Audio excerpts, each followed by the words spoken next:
नमस्कार मित्रों, आधार क्लासेज बालोतरा के YouTube चैनल पर मैं हेमंत चौधरी आप सभी का हार्दिक स्वागत और अभिनंदन करता हूं। महिला एवं बाल अपराध की जो विशेष श्रृंखला चल रही थी, जिसके अंदर अपन ने इससे पिछले वीडियो के अंदर अनैतिक देह व्यापार अधिनियम 1956 कंप्लीट पढ़ लिया था। आज अपन दहेज अधिनियम की ओर बढ़ेंगे, फिर अपन गर्भावस्था संबंधित एक्ट होगा वो पढ़ेंगे, फिर घरेलू हिंसा वाला रहेगा, फिर कार्यस्थल पर यौन उत्पीड़न रहेगा, फिर महिलाओं से रिलेटेड कोई विभाग है, कोई ऐप है या कोई योजना है, उनसे संबंधित भी अपन बातचीत करेंगे। तो मेरा प्रयास रहेगा पूरा कि ये जो महिला बाल अपराध से संबंधित 10 क्वेश्चन आपके आएंगे वो क्वेश्चन बिल्कुल सरल हो जाए, नॉर्मल हो जाए। आप इन मेरे वीडियो को कंप्लीट वीडियो अब 2-3 दिन के अंदर पूरे अपलोड हो जाएंगे। फिर आप पूरे वीडियो एक बार आप 2 या 3 दिन के अंदर देख सकते हैं। 3-3, 4-4 वीडियो एक दिन में देखेंगे तो 15-16 वीडियो 4 दिन के अंदर कंप्लीट हो जाएंगे। फिर मैं विशेष महत्वपूर्ण प्रश्नोत्तरी हल करूंगा, उन प्रश्नोत्तरी को भी आप हल कर लें। तो अभी अपन आगे बढ़ते हैं आज की क्लास के अंदर, और इस क्लास के अंदर अपन आज बातचीत करेंगे। आज जो अपना एक्ट रहेगा उस एक्ट का नाम रहेगा दहेज प्रतिषेध अधिनियम 1961 और संशोधित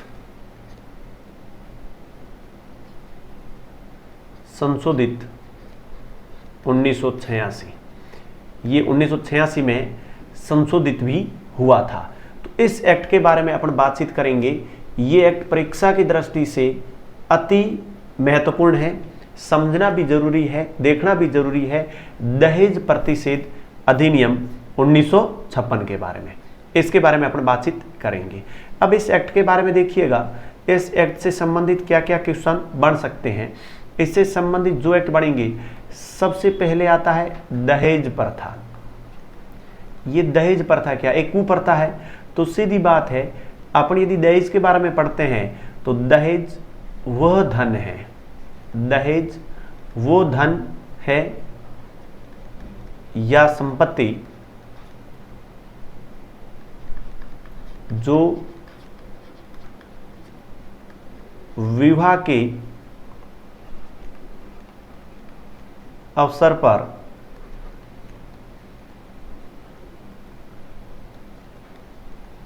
वधू पक्ष द्वारा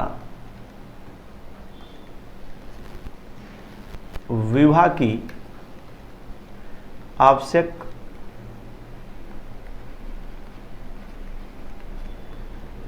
शर्त के रूप में वर पक्ष को दी जाती है, वर पक्ष को दी जाती है। दहेज क्या है? दहेज वो धन या संपत्ति है जो विवाह के अवसर पर वधू पक्ष द्वारा विवाह की आवश्यक शर्त पर वर पक्ष को दे दी जाती है। उसे क्या कहा जाता है? दहेज राशि कहा जाता है। तो ये दहेज प्रथा एक सामाजिक कुप्रथा है जो समाज के अंदर है। इस प्रथा से संबंधित भी पार्ट, तो ये तथ्य भी आपको ध्यान में रखना है। और दहेज प्रथा के बारे में देखिए, दहेज प्रथा के कारण, दहेज प्रथा के कारण कुछ कारणों की ओर अपन ध्यान आकर्षित करेंगे, जिसके अंदर सबसे प्रमुख तो कारण गरीबी भी है।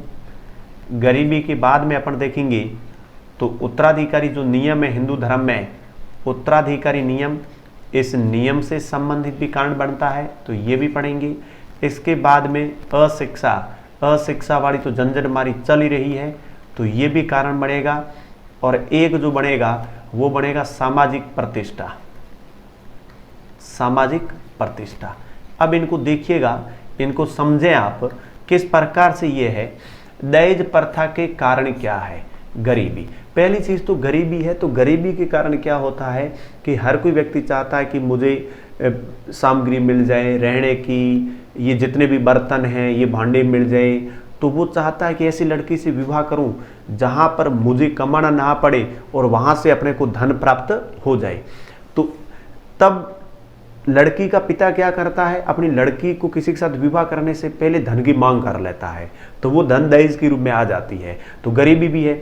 उत्तराधिकारी नियम, हिंदुओं के अंदर आपको पता होगा हिंदू उत्तराधिकारी अधिनियम 1955 में आया, और वो अधिनियम क्या कहता है, लड़के और लड़की की बराबर संपत्ति का हिस्सा है। लड़की तो विवाह करके दूसरे घर में चली जाती है, फिर भी पिता माता की जो संपत्ति उसमें बराबर हिस्सेदारी है।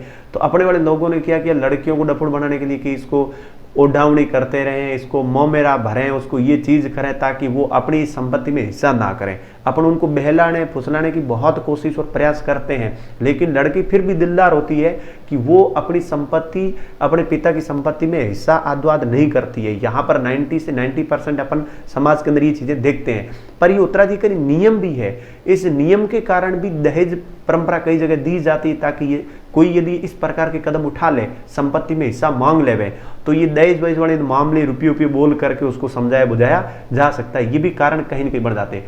अशिक्षा, ये तो भयंकर कारण है, शिक्षा है नहीं, प्रशिक्षण उनके पास है नहीं, रोजगार प्राप्त कर नहीं सकते हैं, अंधविश्वासों में थोड़ा ज्यादा भरोसा है, मानसिक विकास पूरा होता नहीं है, और पूरा विकास नहीं होने के कारण वो अधजल गगरियां सलकत जाए वाली कहावतें हो जाती है। फिर आधे अधूरे लोग तो इस प्रकार के होंगे। इसलिए मानव समाज में जन्म लेने के बाद शिक्षा को बढ़ावा देना बहुत जरूरी है, शिक्षित होना बहुत जरूरी है। शिक्षा इस उद्देश्य से प्राप्त ना करें कि केवल नौकरी के लिए शिक्षा है, शिक्षा अपने जीवन को जीने के लिए एक महत्वपूर्ण अहम भूमिका निभाता है। व्यक्ति को अपने वास्तविक मूल्यों के बारे में समझ में आता है। जब तक वो अपने वास्तविक मूल्यों को नहीं समझ पाता है तो फिर वो पशु के समान जिंदगी जीता है, और ना दूसरों को जीने देता है, उनकी भी हराम करके रख देता है। कारण कि उसका माइंड फिर तुच्छ हरकतों की ओर ज्यादा बढ़ता है, और फिर वो टांग पूंछ करने की आदत ज्यादा रहती है। शिक्षा अपने आप में एक इतना बड़ा हथियार है जो व्यक्ति को वास्तविक मूल्यों से परिचित करवा सकता है, बढ़ सकता है। सामाजिक प्रतिष्ठा, कुछ लोग दहेज इसलिए देते हैं कि भी मैं बहुत ज्यादा दहेज दूंगा तो लोग कहेंगे ये समाज में बहुत ऊंचा व्यक्ति है, इसके पास रुपये बहुत है, धन दौलत खूब है, तब फिर वो डिजायर गाड़ी देना, बहुत धन देना, कूलर फ्रिज टीवी, मतलब सब कुछ दे देना, और दे करके बोल देना कि अब मेरे जोई तू कमा मत, आलसी बन जा, धीरे धीरे ऐसा आलसी बन जा कि आगे संतान को भी बिगाड़ दे। ये खुद अपन बिगड़ील काम कर देते पहले। तो ये सामाजिक प्रतिष्ठा भी एक अपने आप में ऐसी प्रतिष्ठा हो गई है कि उससे व्यक्ति का उस गांव के अंदर उसका मूल्यांकन होता है कि ये कितने रुपये वाला है, धन वाला है। तो ये बहुत सारी झंझट मारी बीमारियां हैं, उन बीमारियों के कारण ये दहेज प्रथा जो पनपी हुई है और आगे बढ़ भी रही है। तो ये तो इसके कारण रहे हैं, जो कारण अपन ने पढ़े हैं। आगे देखिए इसके बारे में, दहेज प्रथा के, फिर ये तो कारण पढ़ लिए, कारण के बाद में अगला पॉइंट पढ़ेंगे अपन, और वो रहेगा दहेज के दुष्परिणाम। दहेज के दुष्परिणाम आप समझते जाइए, सुनते जाइए, मैं फालतू की इतनी ज्यादा बातें नहीं करूंगा क्योंकि टाइम बिल्कुल कम रहा है। और दुष्परिणाम कौन कौन से, देखिए सबसे पहले तो व्यक्ति होगा ऋणग्रस्त, उसके ऊपर हो जाएगा कर्ज, दिवालियों निकाल देगी, ठीक है। दिवालियापन के बाद में होगी भ्रूण हत्या, जब इतना महंगा लड़की को भ्रूण में ही उसको मार दिया जाएगा, ये भी बढ़ रहा है। और है कन्यावत, लड़की होने पर उसकी हत्या कर देना कि लड़की नहीं चाहिए, दहेज कौन भरेगा। बेमेल विवाह, ये लफड़े थोड़े ज्यादा है। बेमेल विवाह, आदमी कैसा और महिला कैसी, जैसे कहीं इधर उधर से पकड़ के लाए एकटे किए हैं। महिलाओं पर अत्याचार बढ़ते हैं इसके कारण, महिलाओं पर अत्याचार ये बढ़ते हैं। छठा पॉइंट पढ़े तो आत्महत्या। अगला पॉइंट पढ़े मानसिक असंतुलन, मानसिक असंतुलन। और उसके बाद देखें तो अविवाहित जीवन, अविवाहित जीवन भी काटना, ये पूरे के पूरे दुष्परिणाम हैं।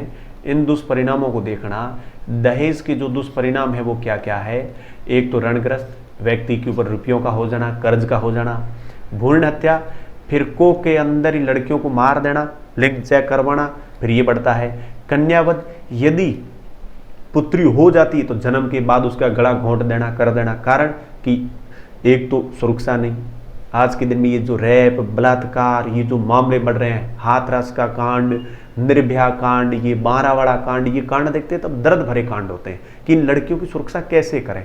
ये जो इस प्रकार के लोग होते हैं, अब इनका क्या करें। इतने कठोर कानून आने पर, आजीवन कारावास होने पर, फांसी की सजा होने पर भी अलवर की 5 तारीख को अलवर के कांड के ऊपर निर्णय आया और 6 तारीख को घिनौनी घटना घट गई। अब इस प्रकार की घटनाएं घटित रहती है। बेमेल विवाह, कई बार ये ऐसे विवाह होते हैं, लड़का सही ढंग का होता है तो लड़की उसको बिल्कुल पत्नी है वो ऐसी मिल जाती है जिसके साथ उसका तो कोई वो विचार नहीं मिलते आपस में, ये मामले हो जाते हैं। या लड़की सही ढंग की है, उसकी गुणवत्ता हाई है, उसका मानसिक विकास काफी उस स्तर का है, पर बद्दू एक साइड से ऐसा मिल जाता है कि वो उसको समझ नहीं पाता है। अब ये विवाह इस प्रकार के होते हैं जिनसे बहुत ज्यादा परेशानियां होती है। बेमेल विवाह दहेज के कारण करने पड़ते, कारण लड़का कैसा भी हो पर रुपयों वाले हैं तो कर लो, कोई दिक्कत नहीं। फिर वो लड़के को समझे कि ना समझे, रोए अंदर घुस घुस के, कोई मतलब नहीं है।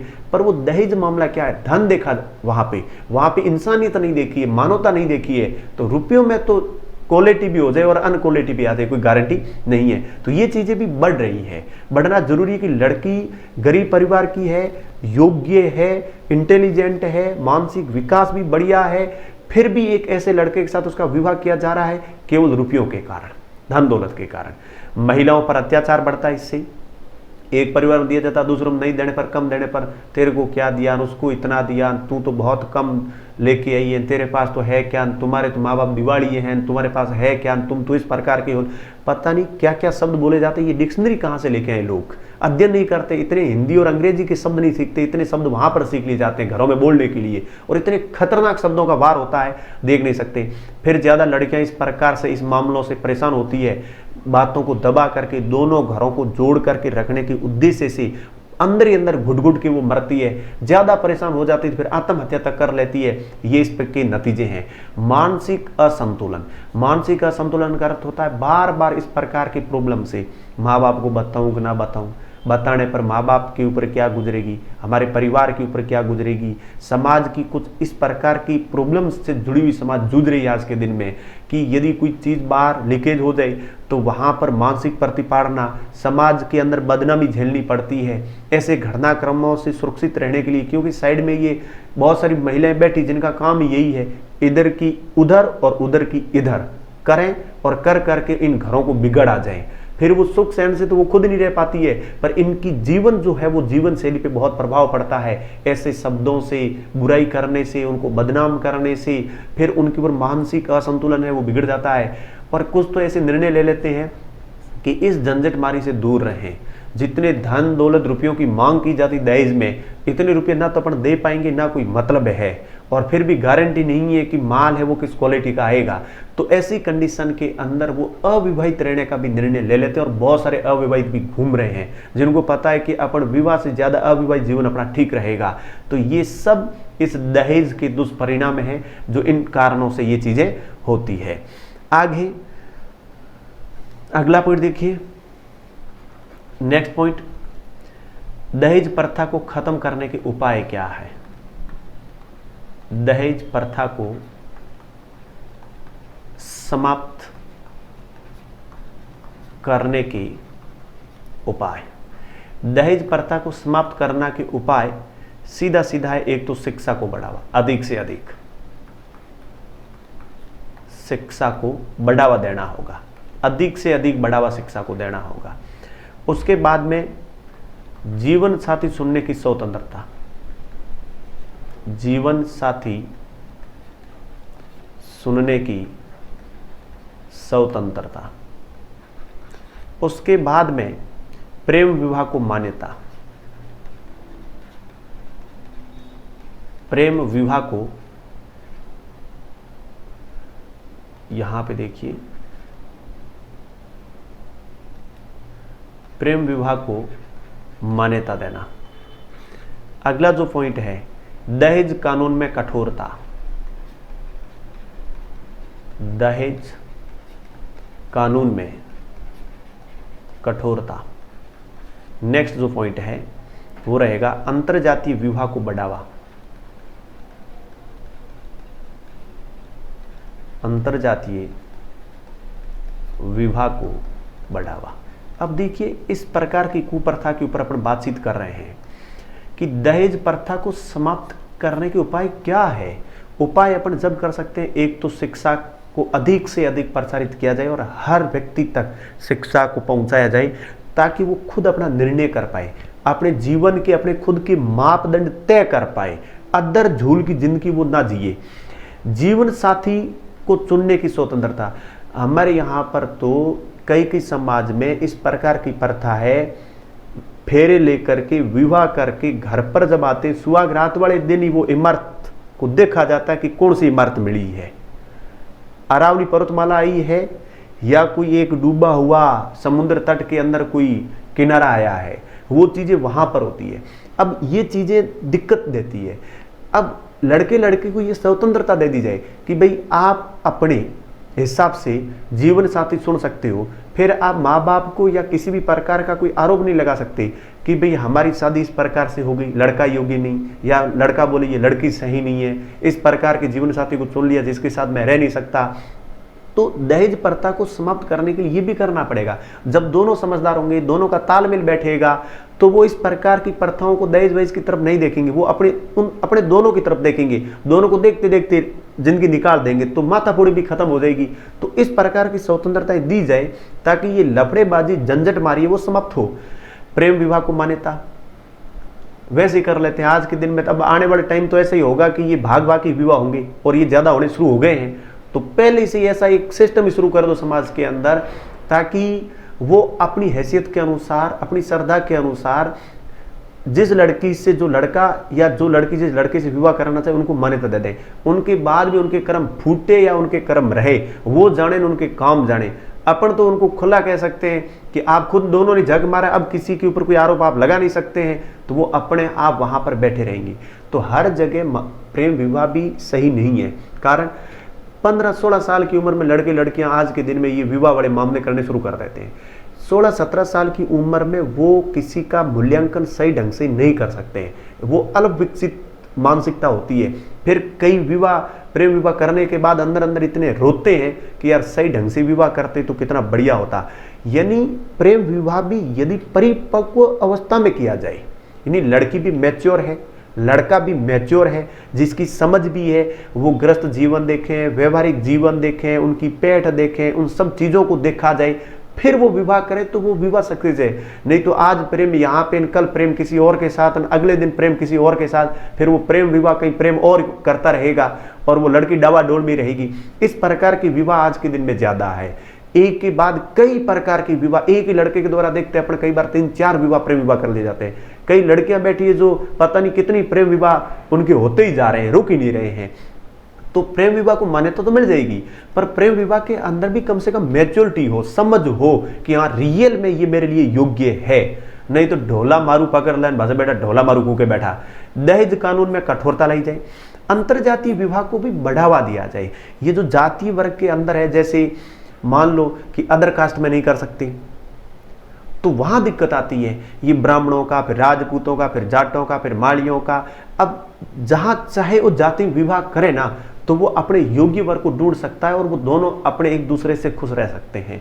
तो ऐसे विवाह को यदि बढ़ावा दिया जाएगा तो हो सकता है संभव के इस प्रकार के प्रयास कर लिए जाएंगे। हमारे यहाँ पर तो ऐसी परंपराएं भी है कि उस परंपराओं के अंदर देखा जाए लड़का और लड़की इन दोनों की सगाई भी हो जाती है। सगाई के बाद फोन पे बात करना भी अपराध है यहाँ पर तो, और किसी को पता चल गया तो पता नहीं उनकी हवा फैल जाएगी चारों तरफ से, वो जीने लायक नहीं रहेंगे। अब देख लो, जिस लड़की का जिस लड़के के सगाई हुई है उनको खुल करके बात भी नहीं करने देते हैं आपस में। नहीं तो ये झंझट मारी छोड़ देना कि स्वतंत्रता से आप सगाई करो, सगाई करने के बाद बातचीत करो, तो ये भागम भाग भी मेरे हिसाब से बंद हो जाए। कारण वो अपने आप फिर निगरानी मॉडल पीछे छोड़ दिया जाएगा, वो उसकी निगरानी रखता रहेगा, अपने आप कहीं नहीं जाने, फिर अपना विवाह करते रहेंगे, बैठे रहेंगे, भेजा मारी खत्म हो जाएगी। तो शिक्षा को बढ़ावा देना, जीवन साथी को स्वतंत्रता देना, जीवन साथी को चुनने के बाद में दोनों को कुछ बाध्यताएं हटा दी जाए ताकि वो मिले, करे, बातचीत करे। तो ये आज के दिन में जो मामले बढ़ रहे हैं ये इतने खतरनाक रूप से बढ़ रहे हैं, इतनी चीजें देखी जा रही है, लग रहा है कि आने वाले टाइम में फिर तो विवाह करने की जरूरत नहीं, अपना विवाह ऑटोमेटिकल होकर के आ जाएंगे घर पे। तो इन चीजों को थोड़ा देखना पड़ेगा बढ़ते परिवर्तन की तौर पर। तो समाप्त करने के उपाय ये है इनकी तरफ थोड़ा ज्यादा देखना पड़ेगा। अब अपन इस एक्ट की तरफ बढ़ते हैं आगे। दहेज प्रतिशत अधिनियम के बारे में। दहेज प्रतिषेध अधिनियम, दहेज प्रतिषेध अधिनियम 1961। अब इस अधिनियम की अपन बातचीत करेंगे। तो सीधे सीधे पॉइंट है, यह अधिनियम 1959 को लोकसभा में, इसको लोकसभा में लाया गया। याद रखना 1959 में दहेज को रोकने के लिए एक एक्ट 1959 के अंदर लोकसभा के अंदर लाया गया। लेकिन लोकसभा राज्यसभा में खूब बहस चली। बहस चलने के बाद भारत के इतिहास में पहली बार हुआ दहेज प्रतिशत अधिनियम को लेकर के 6 मई और 9 मई को एक संयुक्त अधिवेशन बुलाया गया इस एक्ट को लेकर के। तो इसके अंदर यह भी अपन चीज समझेंगे, भारत के इतिहास में पहली बार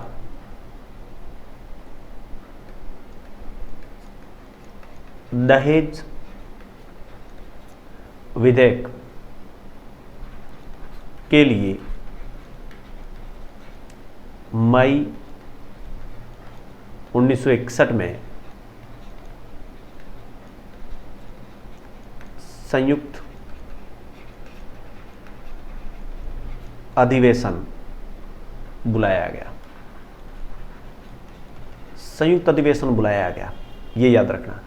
फिर संयुक्त अधिवेशन लोकसभा और राज्यसभा का राष्ट्रपति ने बुलाया और उस संयुक्त अधिवेशन के अंदर निर्णय लिया गया और इस दहेज प्रतिशत अधिनियम को स्वीकृति दी गई उस एक्ट के अंदर। फिर यह अधिनियम 20 मई 1961 को लागू हुआ। यह भी ध्यान रखना।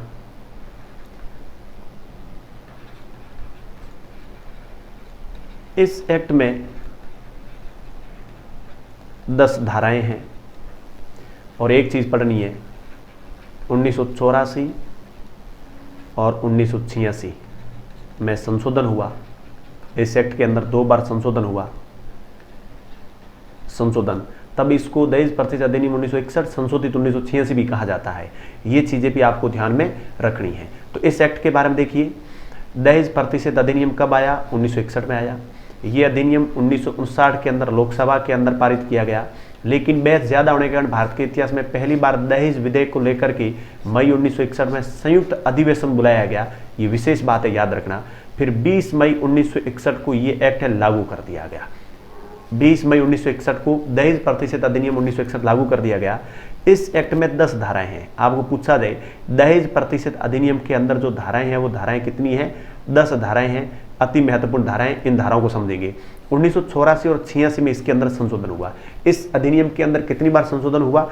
2 बार संशोधन हुआ। अब आगे इस अधिनियम के बारे में अपन और बातचीत करेंगे, आप इनको समझते जाइए। बढ़िया अधिनियम है, परीक्षा की दृष्टि से बहुत क्वेश्चन पूछे जाते हैं। फिर जो धाराएं हैं उन धाराओं की बातचीत करते हैं। 10 धाराएं हैं। धारा फर्स्ट के अंदर होता है किसी भी अधिनियम का परिचय, कि वो अधिनियम क्या है, लागू कब होगा। धारा सेकंड के अंदर जो अधिनियम होता है उस अधिनियम की परिभाषा दी जाती है, परिभाषाओं के बारे में बताया जाता है। दहेज अधिनियम है तो इसके अंदर दहेज की परिभाषा दी गई है। किसकी परिभाषा दी गई है? दहेज की परिभाषा। दहेज की परिभाषा यहां पर क्या कही गई है? कोई भी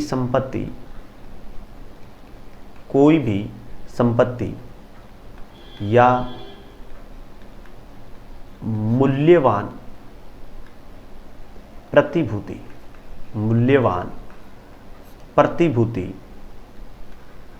को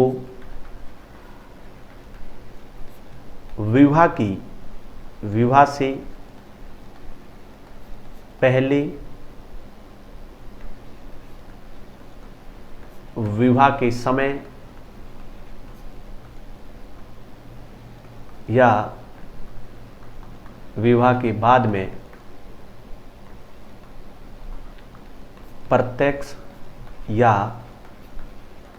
परोक्ष रूप से एक पक्ष द्वारा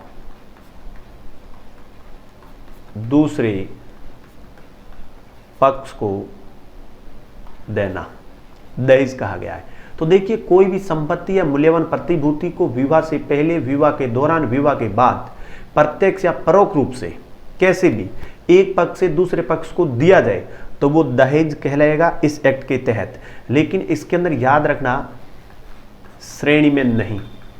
कौन सी बातें जो इस श्रेणी में शामिल नहीं की जाती है? जितने भी उपहार दिए जाएंगे वो दहेज की परिभाषा में नहीं आएंगे। जो मेहर की राशि होगी, मेहर की राशि मुसलमानों में है, तो मेहर की राशि जितनी भी है ये इसकी श्रेणी में नहीं आते हैं इस एक्ट के तहत। आपको इस एक्ट के अंदर इन चीज़ों को ध्यान में रखना बहुत ज़रूरी है। तो धारा ये 2 है, तो याद रखना ये बातें अपने लिए बहुत महत्वपूर्ण रहेगी, इनको समझना भी बहुत ज़रूरी है। आगे मैं इसके अंदर कुछ, तो धारा फर्स्ट, टोटल 10 धाराएं हैं। धाराएं जो इस एक्ट में जो टोटल धाराएं हैं वो धाराएं कितनी हैं? 10 है। और 10 की 10 धाराओं के बारे में क्वेश्चन बता रहा हूं, तो धारा फर्स्ट तो कोई मतलब नहीं, लेकिन धारा सेकंड महत्वपूर्ण पूछा जाएगा। परिभाषा, दहेज की परिभाषा किस धारा में दी जाती है? धारा 2 के अंदर दी गई है। ऐसी कोई भी संपत्ति या मूल्यवान प्रतिभूति विवाह से पहले, विवाह के टाइम या बाद में प्रत्यक्ष या परोक्ष रूप से एक पक्ष से दूसरे पक्ष को देना क्या है? दहेज कहलाता है। उपहार है और मेहर की राशि इसके अंदर शामिल नहीं किए जाते हैं। इन चीजों को याद कर लेना।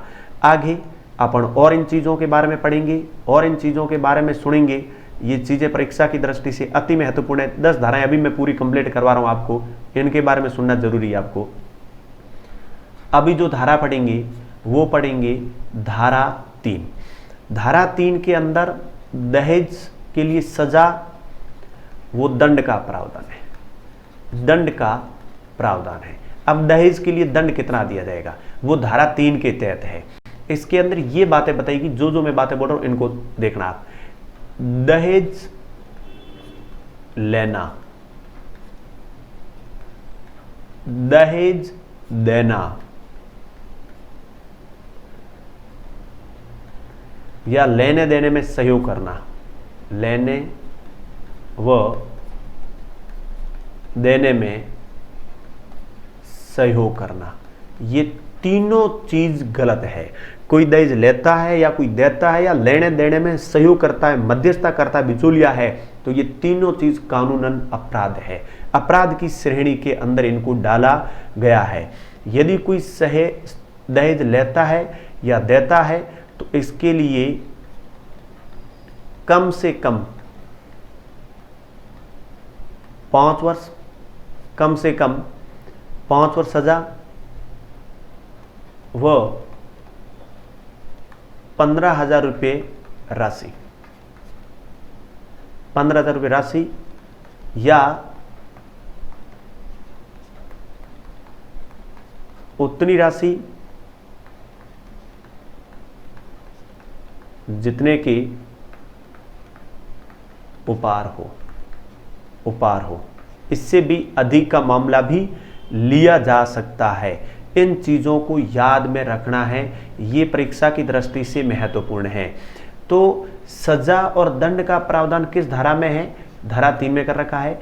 कोई दहेज लेता है या देता है, ऐसे व्यक्ति को कम से कम 5 वर्ष की सजा या 15,000 रुपये की राशि या उतनी राशि जितने के उपहार हो, उससे अधिक की राशि भराई जा सकती है। ये आपके लिए सजा वाला जो पार्ट है ये परीक्षा की दृष्टि से महत्वपूर्ण है, इसको याद करना बहुत जरूरी है। अब इसके अंदर भी एक पॉइंट और आएगा, जो बिचौलिया होता है, मध्यस्थता करवाता है, लेने देने में सहयोग करता है, बिचौलिया जो है उसके लिए 6 माह की सजा है। 6 माह की सजा या उससे 5,000 रुपये दंड के रूप में भरवाए जा सकते हैं। 6 माह की सजा या 5,000 रुपये भरवाए जा सकते हैं।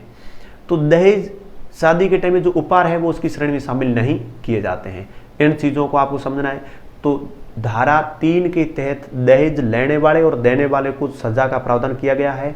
कम से कम 5 वर्ष की सजा या 15,000 रुपये की राशि या जितने उपहार दिए गए उनसे अधिक की राशि वसूली जा सकती है।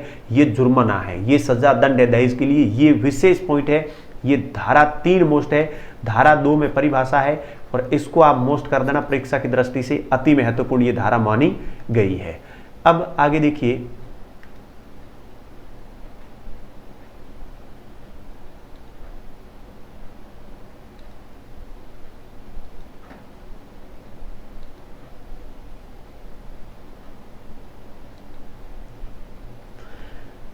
अगली देखिए धारा 4। धारा 4, धारा 4 है दहेज की मांग के लिए सजा। दहेज की मांग के लिए सजा। यदि दहेज की कोई मांग करता है, कैसे भी मांग की जाए, तो मांग के लिए सजा है। इसके तहत यदि कोई पक्षकार माता पिता से, अभिभावक से या रिश्तेदार से दहेज की मांग करता है तो ये अपराध माना गया है, उसके लिए सजा दी गई है। तो इसके लिए सजा है कम से कम 6 माह और अधिकतम 2 वर्ष, 2 वर्ष का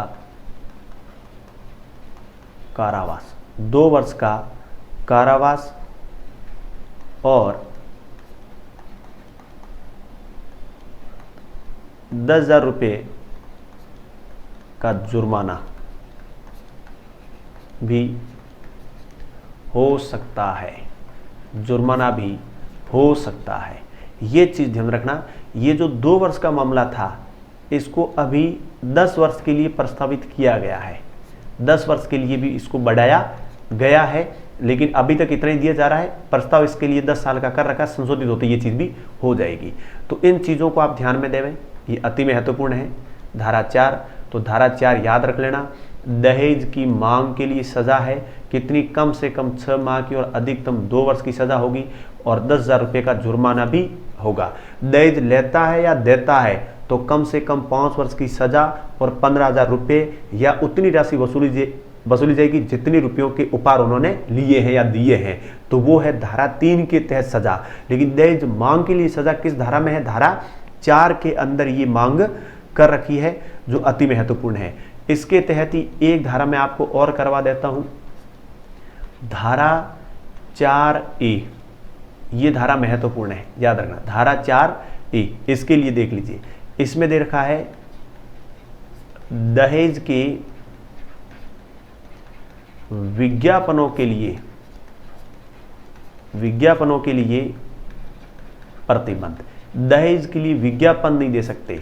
दहेज की विज्ञापनों के लिए प्रतिबंध किया गया और इसका कोई उल्लंघन करेगा तो उल्लंघन करने वाले को 6 माह से 5 वर्ष की सजा व 15,000 रुपये का जुर्माना, ये प्रावधान कर रखा है। तो इन चीज़ों को आप थोड़ा क्लियर कर लेना, ध्यान में लाना कि यदि कोई व्यक्ति धारा 4A क्या कहती है? 4A कहती दहेज के लिए ऐड नहीं करना। 4A ऐड नहीं करना, बार बार 4 बार 10 बार ऐड नहीं करना है। धारा 4A दहेज विज्ञापनों के लिए प्रतिबंध करती है। 6 माह से 5 वर्ष की सजा वो 15,000 रुपये के जुर्माने की व्यवस्था कर रखी है। 3 चीज कंफ्यूजन नहीं होना है। धारा 1 में याद रखना है, परिचय दिया है अधिनियम का। धारा 2 के अंदर दहेज की परिभाषा दे रखी है। धारा 3 में दहेज के लिए सजा यानी दहेज लेना, दहेज देना और बिचौल या मध्यस्थता करना, प्रेरित भी करना अपराध है। और दहेज के लिए सजा इतनी हो, कम से कम 5 वर्ष की सजा और 15,000 रुपये की राशि या उतनी राशि ली जाएगी जितने उपहार दिए गए या लिए गए। धारा 4 में दहेज मांग के लिए सजा, यदि कोई दहेज की मांग करता है तो कम से कम 6 माह की और अधिकतम 2 वर्ष की सजा होगी और 10,000 रुपये राशि का जुर्माना भी लगाया जाएगा। लेकिन दहेज के विज्ञापनों के लिए प्रतिबंध किस धारा में किया गया? धारा 4A में किया गया है। कम से 6 माह से 5 वर्ष की सजा हो सकती है, 15,000 रुपये की जुर्माना भी लगाया जा सकता है। तो ये चीज इसके अंदर रखी गई है। अगली धारा 6, जो महत्वपूर्ण धाराएं हैं वो धाराएं अपन पढ़ेंगे। धारा 6 दे रखा है दहेज पत्नी या उसके उत्तराधिकारी की संपत्ति है। उत्तराधिकारी की संपत्ति है। अब इसमें देखिए, सीधी बात कही गई है, दहेज को 3 माह के भीतर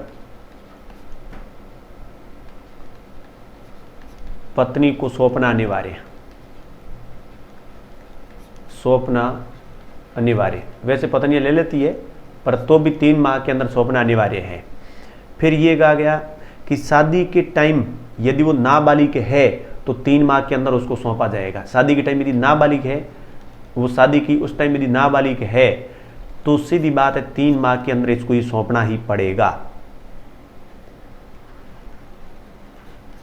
शादी के 7 वर्ष भीतर यदि मृत्यु हो जाए तो वो जो संपत्ति है, संपत्ति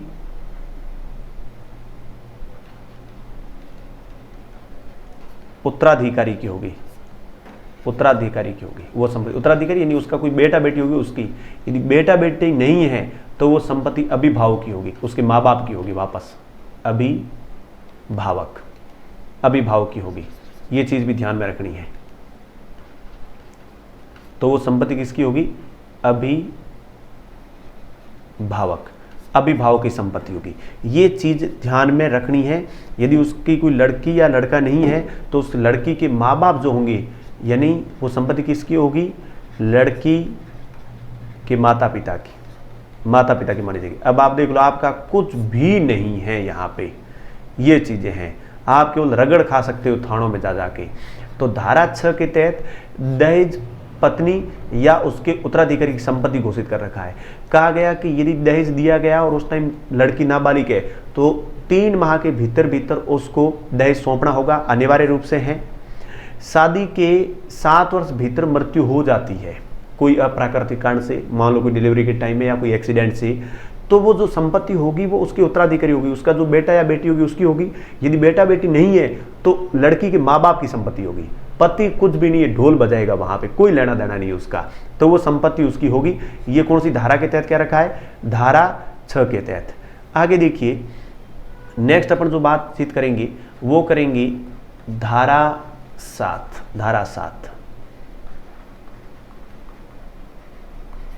अपराधों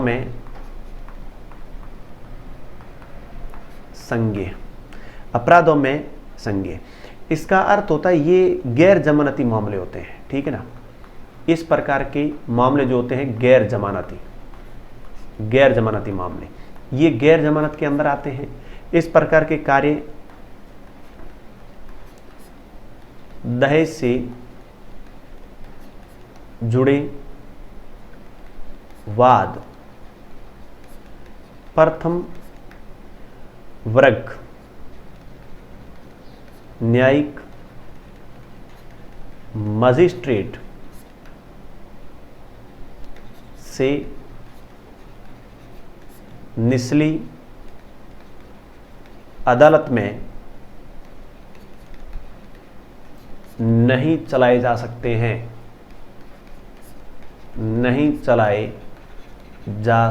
हैं, याद रखना। ये भी अपने आप में बहुत महत्वपूर्ण चीज़ है। यहाँ पर स्पष्ट कहा गया है कि अपराध कहाँ चलाए जा सकते हैं, इस प्रकार के मामले, अपराधों में संज्ञेय कहाँ लिया जा सकता है? ये गैर जमानती मामले होते हैं। दहेज से जुड़े वाद जो होते हैं वो प्रथम वर्ग के न्यायिक मजिस्ट्रेट से निचली अदालत में ये नहीं चलाए जा सकते हैं। तो आप सीधे समझ सकते हैं कि ये जो मामले होते हैं ये कितने बड़े होते हैं और कितने क्लिष्ट होते हैं। इनके बारे में ये एग्जाम में पूछा जाता है, तो आपको ये भी चीज़ें यहाँ पर करनी बहुत ज़रूरी होगी परीक्षा की दृष्टि से, क्योंकि इनके बारे में भी क्वेश्चन बनते हैं। अब ये शिकायत कौन कर सकते हैं इन मामलों से? जैसे कोई जो शिकायत की बात आए तो शिकायत सीधी बात है पीड़िता कर सकती है, हो सकते हैं उसके अभिभावक कर सकते हैं, पीड़िता कर सकती है, अभिभावक कर सकते हैं, हो सकता है उसके रिश्तेदार शिकायत कर सकते हैं, हो सकता है कोई सामाजिक संस्था जो स्वयं संघ होगा, कोई बड़ी संस्था जो महिला उत्थान के लिए कार्य करती है, वो सामाजिक संस्था साथ में जाकर के शिकायत कर सकती है। तो शिकायत करने के कई तरीके हैं। पीड़िता खुद जा सकती है, उनके अभिभावक जा सकते हैं, कोई भी रिश्तेदार शिकायत कर सकता है, सामाजिक संस्था है कोई तो वो शिकायत कर सकते हैं वहां से इस प्रकार के मामलों में। अगली देखिए 10 धाराएं करनी है। धारा 8, दहेज से जुड़े वाद अजमानती होते हैं। ये खुला लिखा है, अजमानती होते हैं, संज्ञेय अपराध होते हैं। धारा 8A, दहेज की शिकायत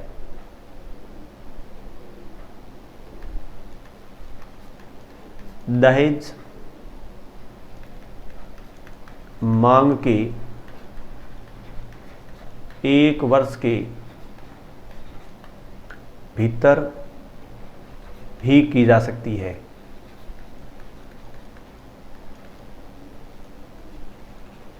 की जा सकती है, सुनना।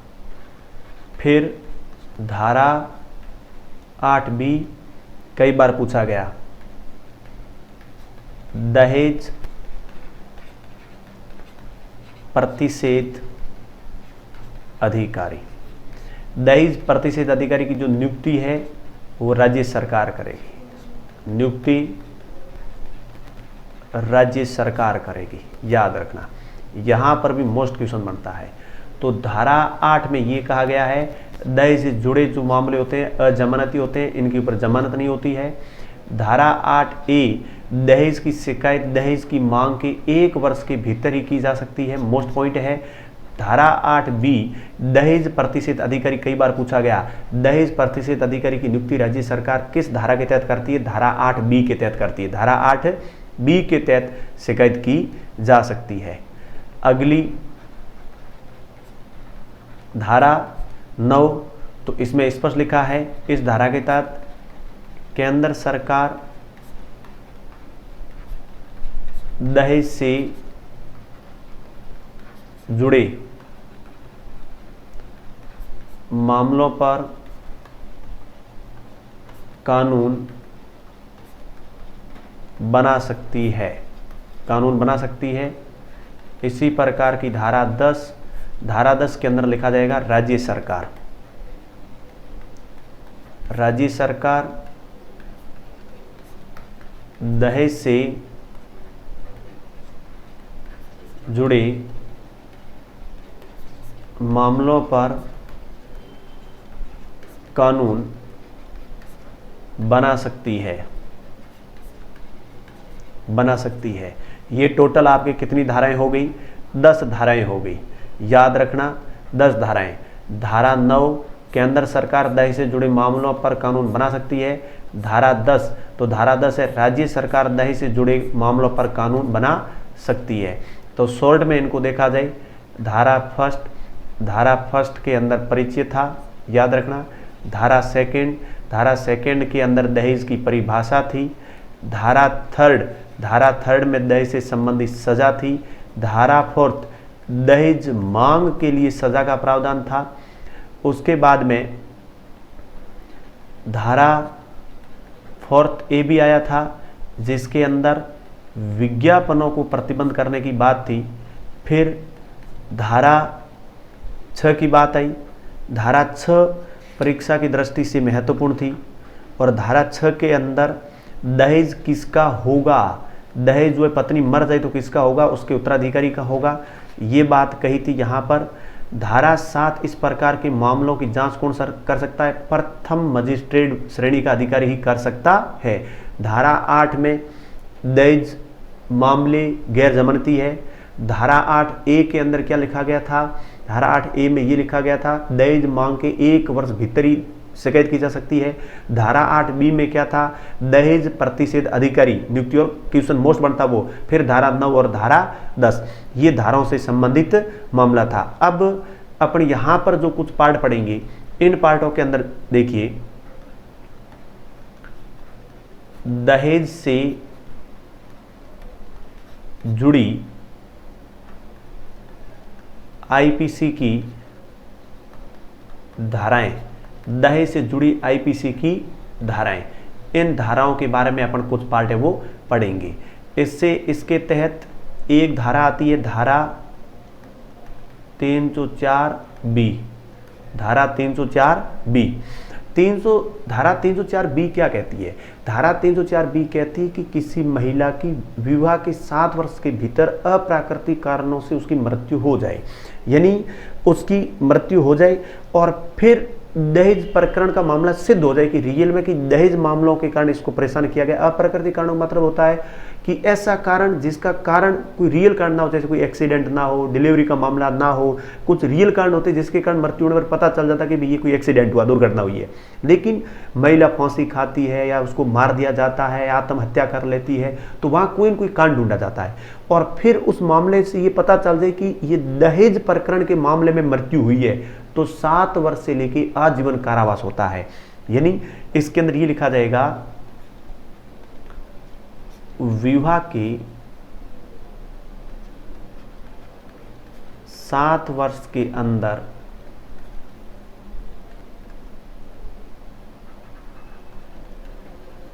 लड़की की अप्राकृतिक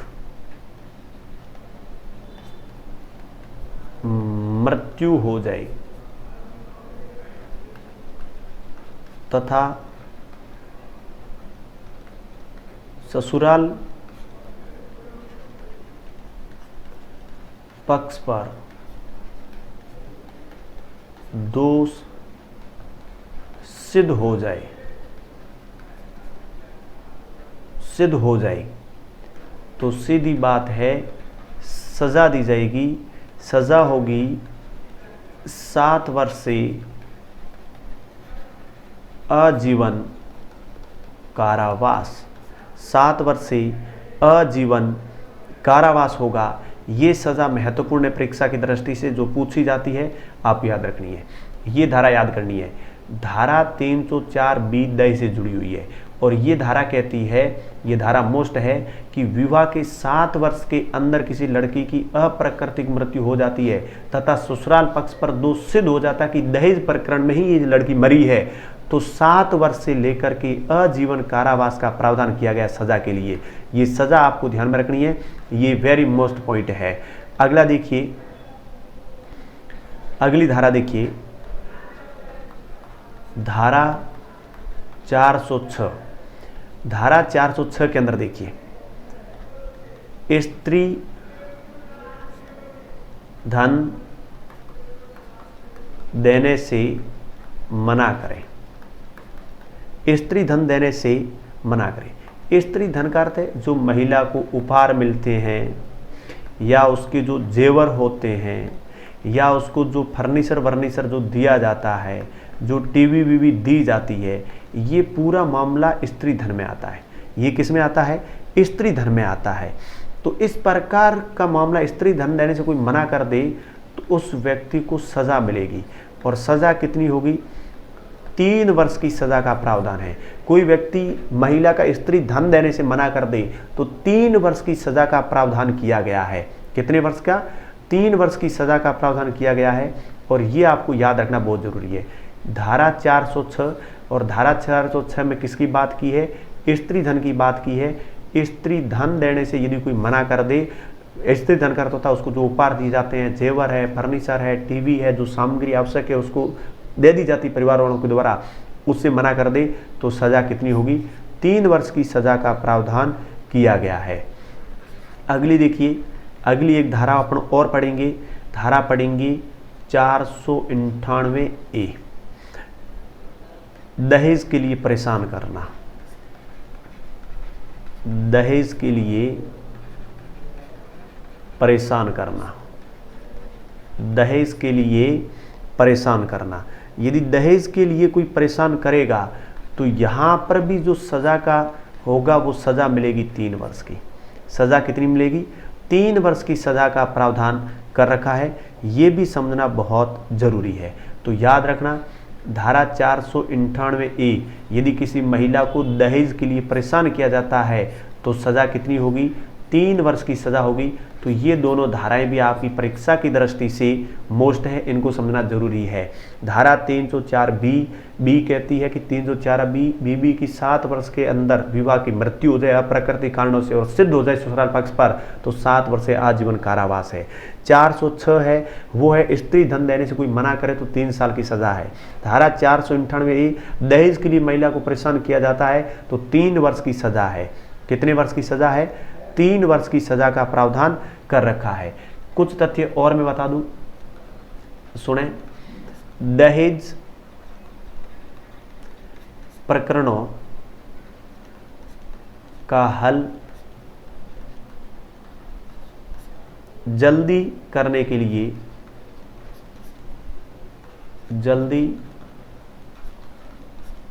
लिए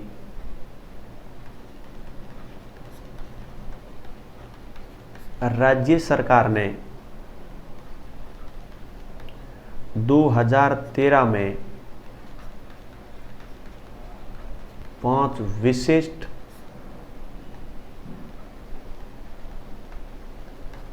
न्यायालयों की स्थापना की गई। वो न्यायालय कहाँ कहाँ होंगे? जोधपुर, बीकानेर, अजमेर, उदयपुर, भरतपुर, यहाँ पर होंगे, ये न्यायालय होंगे। तो सीधी बात है, दहेज प्रकरणों को हल जल्दी करने के लिए राज्य सरकार ने 2013 में कितने विशिष्ट न्यायालय हैं वो स्थापना की गई है? जोधपुर में 1, बीकानेर में 2, अजमेर में, उदयपुर में और भरतपुर में 5 न्यायालय हैं वो स्थापित करने की बातचीत कही गई है।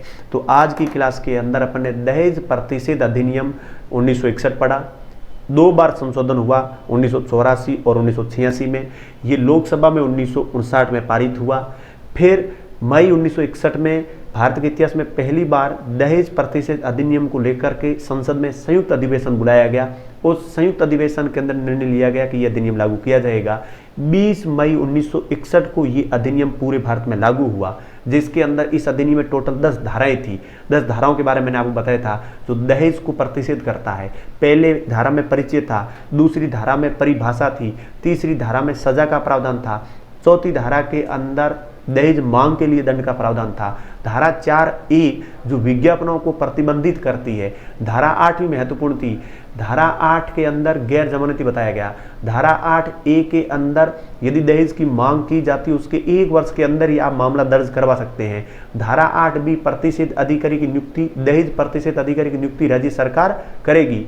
और धारा 9 में केंद्र सरकार दहेज से जुड़े मामलों पर कानून बना सकती है। धारा 10 के अंदर उल्लेखित है राज्य सरकार दहेज से संबंधित मामलों पर कानून बना सकती है। फिर दहेज के मामलों में कुछ आईपीसी की धाराएं थी, जैसे धारा 304B, धारा 406, धारा 498A, ये मामले आपको पढ़ने हैं। तो आपने यदि इस क्लास को सही ढंग से देखा है तो आपको समझ में आया होगा, पूरी पॉइंट आपके क्लियर हो गए। आगे कुछ और एक्ट रहेंगे वो अगली क्लास के अंदर पढ़ेंगे। तब तक के लिए धन्यवाद।